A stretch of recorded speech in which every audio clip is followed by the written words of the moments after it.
This week on Jerusalem Dateline, Russia, Syria, and Israel face off over the downing of a Russian plane. How will this crisis affect the fragile relationships in the region? Plus, Israel loses a man many considered a champion for the Jewish state. And Jews and Christians prepare to celebrate the Feast of Tabernacles, known as Sukkot. All this and more this week on Jerusalem Dateline.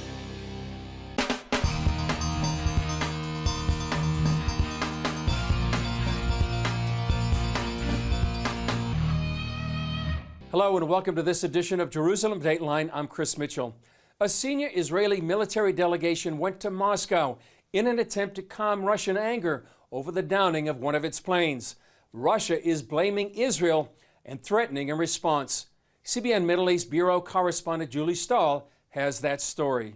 A Syrian missile brought down the Russian plane over the Mediterranean, killing all 15 people on board. But Russia blamed Israel for the crash, saying it was caught in the crossfire as Israeli fighter jets attacked targets in Syria. The Israeli pilots were using the Russian aircraft as a shield and pushed it into the line of fire of the Syrian defense. Israeli Prime Minister Benjamin Netanyahu called Russian President Vladimir Putin and expressed condolences for the death of the Russian servicemen, but said the blame was on Syria. Israel established a deconfliction agreement with Russia several years ago to enable Israel to strike Iranian targets inside Syria without colliding with Russia. For Israel, maintaining that understanding is critical to its defense. The IDF released a statement saying it had followed the deconfliction agreement with the Russians in carrying out this mission. They said Syrians used extensive and inaccurate anti-aircraft fire. The Israeli Air Force jets were already in Israeli airspace when the Russian plane was hit. And during the Israeli airstrike, the Russian plane was not in the area. Former Israeli National Security Advisor Yaakov Amidror said in a telephone briefing that the strikes in Syria are a high-priority mission for Israel. The importance of the target will not be changed. It is a very important target for Israel to prevent the Iranians from building this independent war machine in Syria and to prevent them from transferring game-changer weapon systems into the hands of Hezbollah.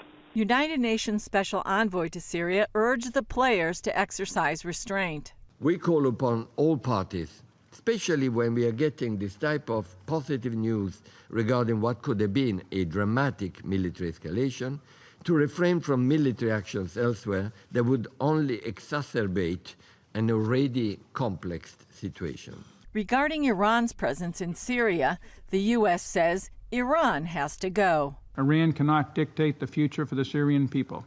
If Russia is interested in bringing peace to Syria, it should make sure Iran and its militias leave Syria once and for all. The risk of a broader conflict will leave with them. For now, Amidror said, the key to maintaining Israel's ability to strike inside Syria is convincing Russia that the incident wasn't Israel's fault. Julie Stahl, CBN News, Jerusalem. In an address at a ceremony commemorating the fallout of Israel's 1973 Yom Kippur War, Netanyahu said that Israel would do everything it could to avoid war. But if it's forced into a conflict, Israel will act with full force. Well, on Sunday, September 16th, a Palestinian teenager murdered an American-Israeli citizen, Ari Fold, in the area of Gush Etzion in Judea, also known as the West Bank. Many saw Fold as a champion of the Jewish cause in the Promised Land. Here's Julie Stahl once again. Thousands gathered to mourn a man many Jews considered a hero. I think that his message was the love of Israel and not the hate of the other, of the Arabs. U.S. Ambassador David Friedman attended the funeral and tweeted, "America grieves as one of its citizens was brutally murdered by a Palestinian terrorist. Ari Fold was a passionate defender of Israel and an American patriot. He represented the best of both countries and will be deeply missed." 17-year-old Khalil Jabarin stabbed Fold in the back outside this mall in Gush Etzion. Even though he was wounded, Fold managed to chase his attacker, shoot at him, jumped over the wall behind me before he collapsed. Fold served as the deputy director of Standing Together, an organization that supports IDF soldiers. He also hosted a talk show on Middle East television. Gush Etzion Mayor Shlomo Ne'eman told CBN News it's inconceivable that a person wakes up in the morning with the thought of just killing any Jew. There's a war here. Everyone here is a soldier in this war. It could be every child, every elderly person, every woman, and we will win this war. Terror won't help them. We're here to stay forever. Local residents lamented his loss. But I know that he believed in the people of Israel. He believed in the state of Israel and the land of Israel. And he was a great defender of that, and media, and social media, and willing to speak about his truth to anybody who would listen in a way that wasn't to shout louder than the other person. It was a way to present a clear, positive message of who we are and why we're here. Fuld said he was living the dream in the land of Israel and loved the nation of Israel, its land, and the Torah. Thousands followed Fuld's views on his Facebook page. Hey everyone, Ari Fuld here.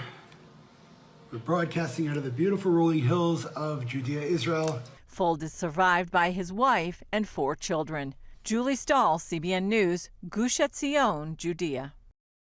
Please keep the Fuld family in your prayers. Turning to an update on U.S. Pastor Andrew Brunson, who remains under house arrest in Turkey. Now U.S. religious leaders are urging companies not to do business with Turkey as long as Brunson remains in custody. Turkish and American business leaders will meet for an investment conference next week. Turkey's president is expected to attend, but faith leaders say he can't be trusted as long as Brunson is in jail. The U.S. Commission on International Freedom sent a letter to President Trump expressing its concerns for the pastor. Coming up, Scott Ross sits down with one of Israel's modern heroes, Natan Sharansky, as he shares his remarkable life story.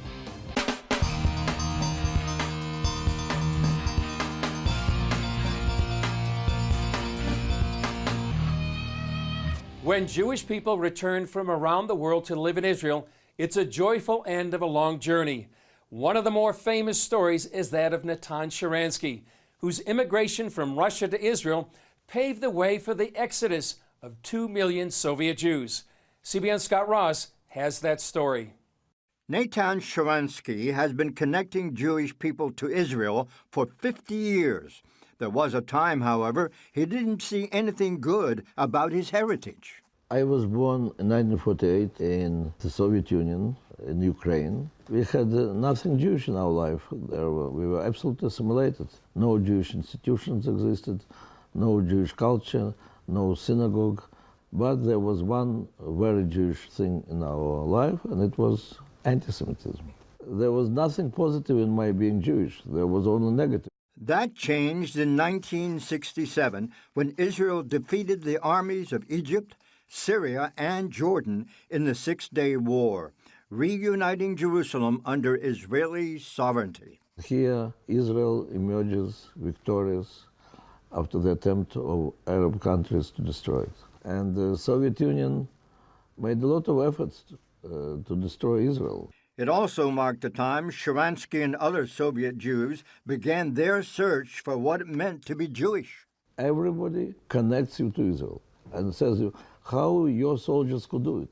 And you want to understand why for the world it is my soldiers. And that's when we started reading about ourselves, our history.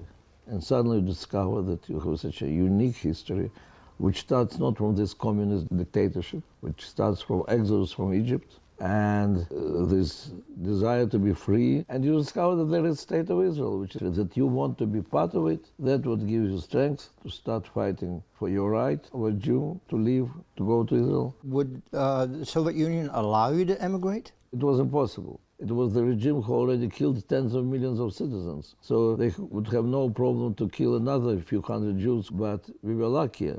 Our struggle from the very first day became the struggle of all the Jews in the world, and with the time also of many non-Jews. And they succeeded to link all the interests of Soviet Union with the fate of Soviet Jews. As an advocate for human rights and the Zionist movement, Sharansky also became known as a refusnik, a Jew who was refused permission to leave the Soviet Union and immigrate to Israel. When they arrested me finally after a few years of my activities, They accused me in high treason and explained that I will not get out alive, I'll be sentenced to death if I will not say publicly that they're right and we are wrong. Sentenced to 14 years, he served 9, largely for spreading truth about human rights abuses in the Soviet Union.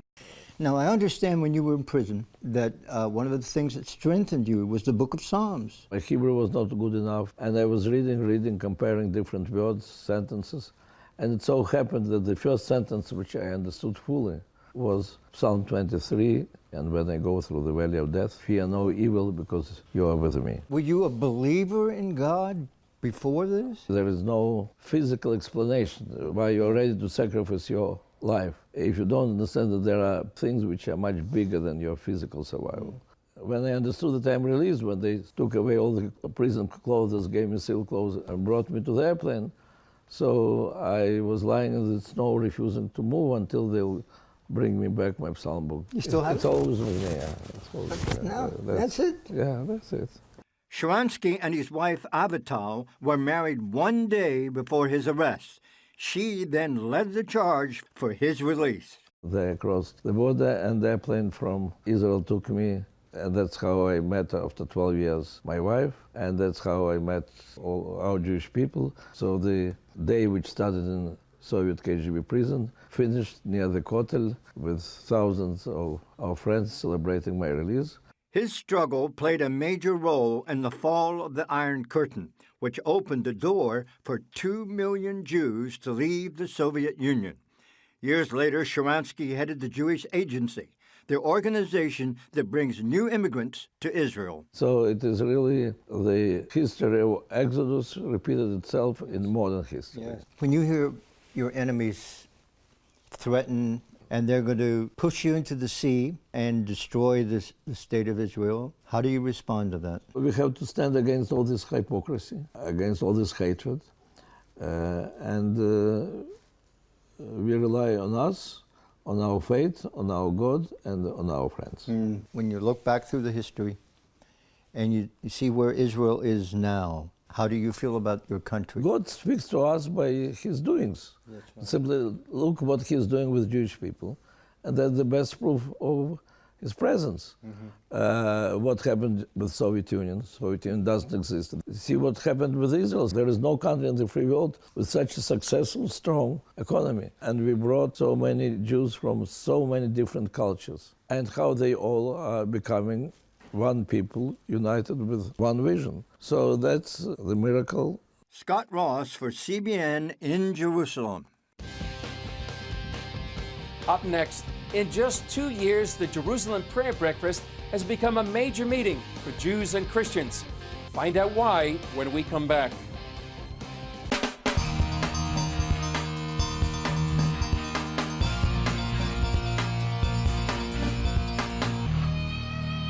Christian leaders from around the world came to the city of Jerusalem for what's become a major annual event, the Jerusalem Prayer Breakfast. I sat down with 3 key participants of this year's gathering. Well, it's great to be with you all to talk about the Jerusalem Prayer Breakfast. Ann Graham Lotz, Albert Rexler, and member of Knesset, Robert Ilatov. Robert, can you tell us how this Jerusalem Prayer Breakfast got started 2 years ago? As the chairman of the committee that promotes relations with the Christian world, I decided to do something extra to make contact between the Jewish state and the Christian world.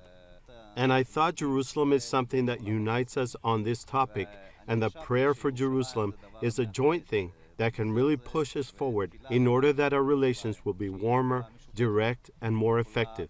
When we speak about prayer for Jerusalem, praying for the peace of Jerusalem, we're speaking about the word shalom. Shalom has the root of wholeness, unity, completeness. These are the things that precede this word. Therefore, to pray for the peace of Jerusalem is to pray for her peace and also for her wholeness. This event is a truly unifying event, strengthening the relations between us and all the Christian world. So now you've just had the 2nd annual Jerusalem Prayer Breakfast. What has happened in the past 2 years? Well, it's been a miracle to see how these different leaders from all over the world have come together, sensing that this is the time to support Israel, to pray for Jerusalem. Because The calling of the Jerusalem Prayer Breakfast is, of course, to pray for the peace of Jerusalem, according to the scriptures in Isaiah, where we read that God has deposited his watchmen on the walls of Jerusalem and asked them not to give him silence until he makes Jerusalem praise on the earth. It's really God's instrument of gathering people, mobilizing the church to stand with Israel and to pray for Jerusalem. How would you describe the reaction of Christian leaders in the last couple of years to the Jerusalem Prayer Breakfast?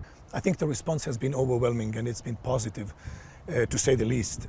People have been very excited to get their invitation from the Knesset to come and pray for the peace of Jerusalem. Because I believe this is the new thing here. You have a call come out of this house behind us to say to the Christian leaders, come, support us, and pray for the peace of Jerusalem. And you were here on the second annual Jerusalem Prayer Breakfast. What did you think when you got the invitation?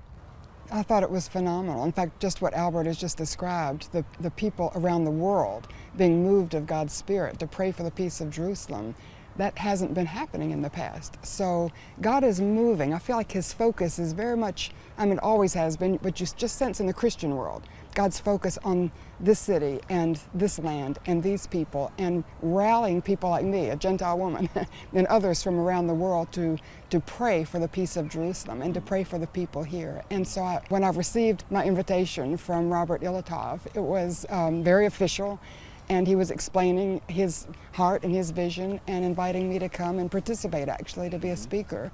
I met kings and people who were princes in the royal family and members of parliament from all over the world, as well as ordinary people like me, or ministry leaders, pastors, who just, God has placed a burden on their hearts to pray for the peace of Jerusalem. And, I was born 1 week after Israel was reborn.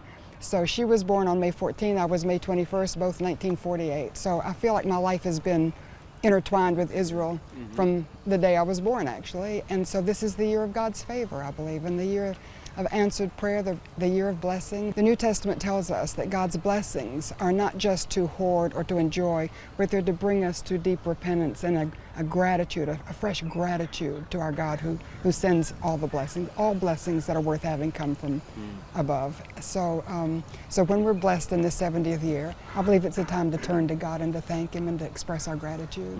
Robert, obviously you wanted to reach out to the Christian leaders around the world to have them pray for the peace of Jerusalem. How significant is Christian support for the state of Israel? We see the connection and the support of the Christian world toward Israel as very strong in these last days, especially the Christians who believe in the Old and the New Testament, that this year we've reached 70 years since the establishment of the state of Israel. Actually, one of the prophecies fulfilled. And we're here.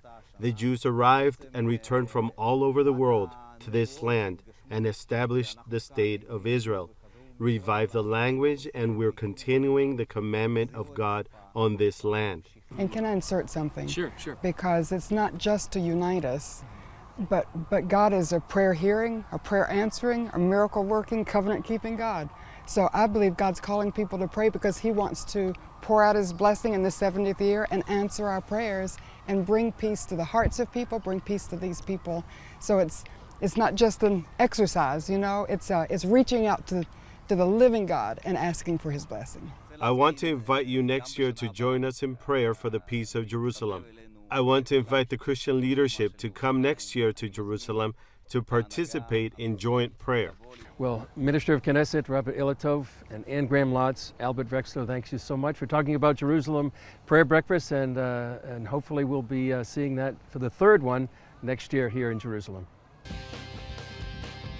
Coming up, Jews and many Christians around the world will be celebrating the Feast of Tabernacles or Booths. Here's a look at how Israelis prepare for that feast of the Lord.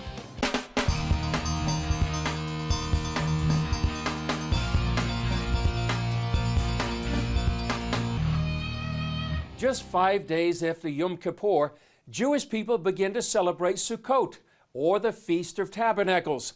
In the book of Leviticus in the Bible, the Lord commands the Jewish people to build tabernacles or booths and live in them for 7 days. CBN News took a trip to the Jerusalem market known as the Shuk to see how people prepare for the feast and then what it takes to put a sukkah together. Take a look at what you can see on our social media channels.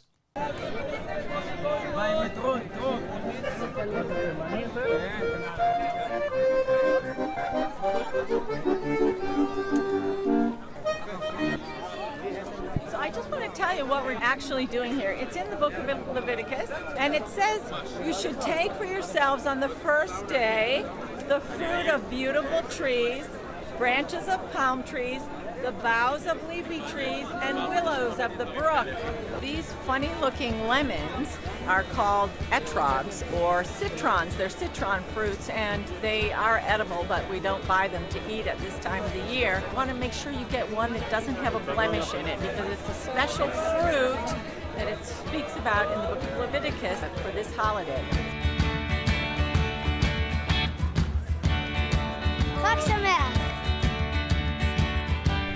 Okay, here we are, and we're going to build a sukkah. So here we go.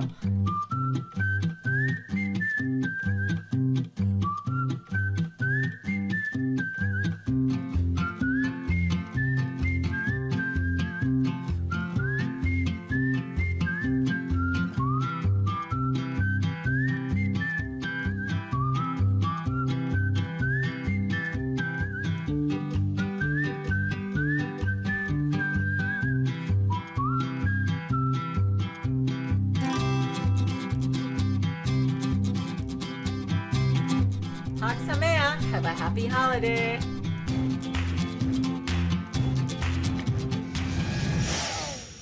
Well, it is amazing to see how these sukkahs are built all over the city and throughout the country. Well, that's all for this edition. Thanks for joining us. Remember, you can follow us on Facebook, Twitter, Instagram, and YouTube. And to all our Jewish friends, Chag Sukkot Sameach. Happy Feast of Booths. I'm Chris Mitchell. We'll see you next time on Jerusalem Dateline.